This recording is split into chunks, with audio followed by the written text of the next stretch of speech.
Hi, I'm Marianne Majori, head of Launch at 5 for 5, and we're here today to introduce to you a marvelous teacher and guide, Dr. Mark Schillinger, who is a friend of families and a friend of youth, and he's going to tell us a little bit about what he's done and what he's decided to do in the future for families that can make them more successful and at ease and peaceful. So, Dr. Mark, here you go. Thank you, thank you. Well, in the brief period of time that we have together, I just want to say a few key points. The number one thing that I'm learning that is keeping families from having more cooperative and caring relationships is that the world has changed. When I was younger, I know when Marianne, when you were younger, like we were raised where if our parents said things like, because I told you so, we'd probably poop in our pants and go do it, right? Kids are not doing that stuff anymore because they have things like digital dominance and devices and media mania and all sorts of reasons why they don't pay attention. And so the solution that I've come up with in my work is by creating rite of passage initiations, not just for children, but for adults too. So in our work, we have an event called the Young Men's Ultimate Weekend, where young men ages 13 to 20 go. It's a weekend nature experience, and they get to learn that they are now more responsible for their own health and well-being.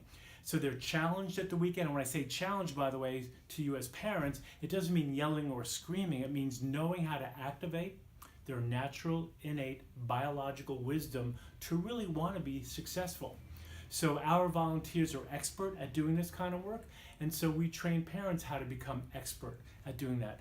And the way that we do that is we put on a parenting workshop at the same time that the Young Men's Ultimate Weekend is going on. So while their sons are getting initiated into being adults and not children anymore, then we have a program where the parents learn how to be mentors and not parents. So we have an expression which is like, stop parenting, stop doing so much for them, and start mentoring, which means you get trained on how to activate their natural innate drive to individuate, and they can remain attached and also learn how to make it out in the world where they're not depending on you for everything that they need.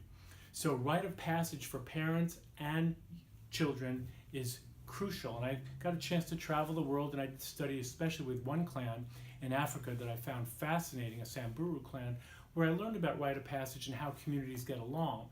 And one of the things that clans do and did back in the day was they really looked closely at each child. They got to know what that child really valued, what their virtues were, what gifts they had, the behaviors that they could contribute to the benefit of the community. And when the children were encouraged to be themselves and give those gifts to the community while being themselves, they naturally wanted to share their resources with the community, and then the community naturally wanted to share back. So in our model of work, we don't encourage the parents to share all their resources like money if the child is not contributing their virtues and values back. So we have a motto in our work which is like, find your kid right. In other words, even when they're not behaving well, there's usually a really good reason as to why they're doing what they're doing. They're just not telling you, or they're not smart enough to articulate it in a way that's very adult-like. So for example, parents will come to me as a parent coach and say, well, my son's always late, for curfew. He doesn't come home on time. And so we punish him. And I'll say, well, do you ever ask him why he's late? So for example, this happens all the time. A parent will say, well, okay, I started asking my son why he's late.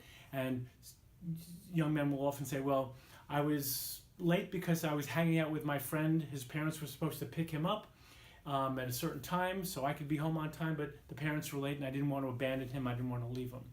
So then I would say to that young man, oh, so you were being loyal. You were being a good friend.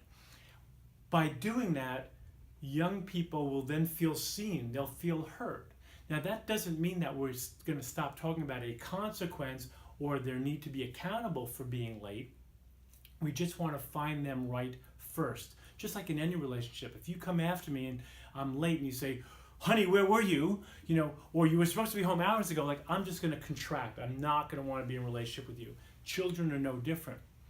So I might say, are you safe? Are you okay? Are you hungry? That'll blow your kids' minds, by the way, if you try that first instead of the attack. And then later that evening or the next day, you can say, I'm curious. I really want to know what made you late.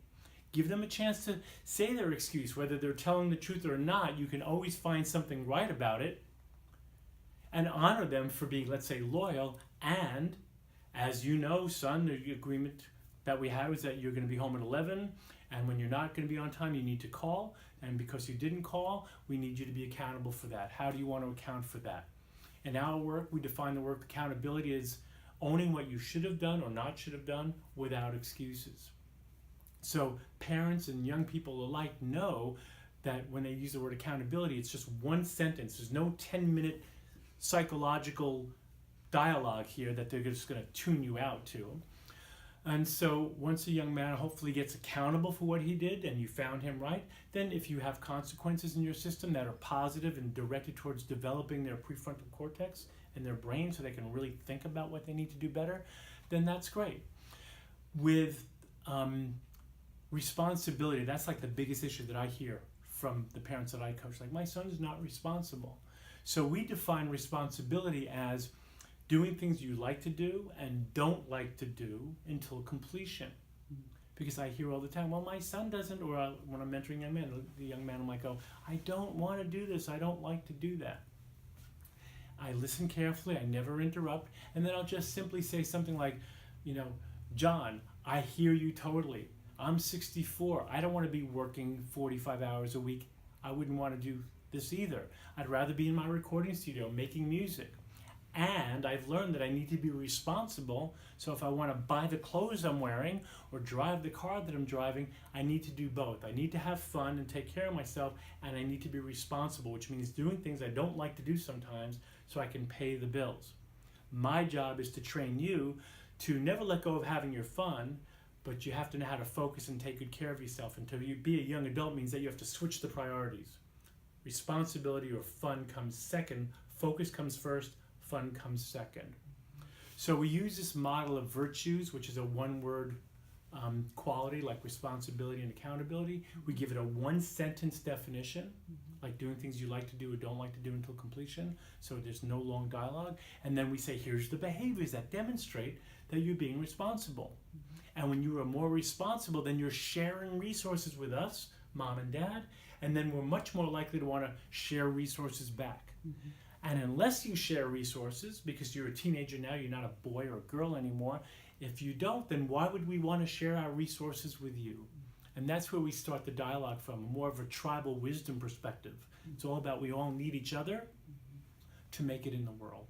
And from that model, it's not like us versus them, it's like we're a clan. We all need to do this. If we're going to keep going, then we need your help because we're getting older.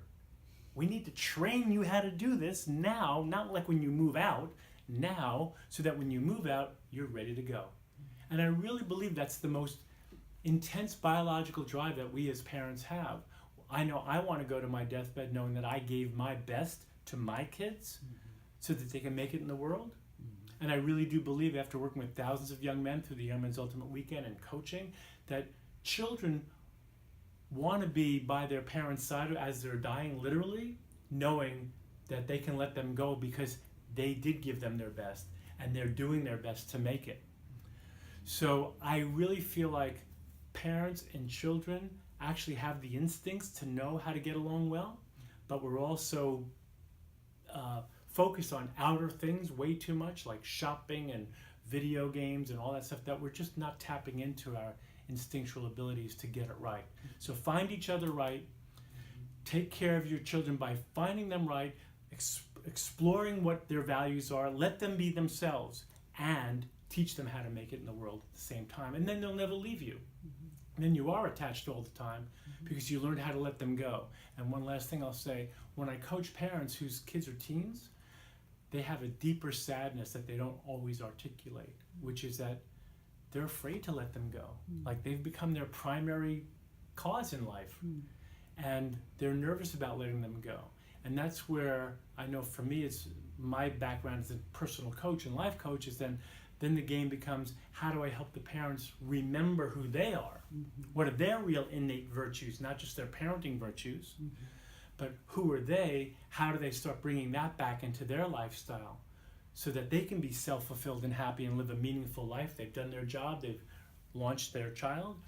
And when the child sees that their parents are happy, now they're doing great parenting. They're modeling for their kids that you can be happy in this lifetime. You can raise children. Mhm. We can let you go, and therefore nobody will ever leave each other, because everybody wants to make sure everybody's happy, healthy, and holy, is what I'm observing after doing this work for 20 years.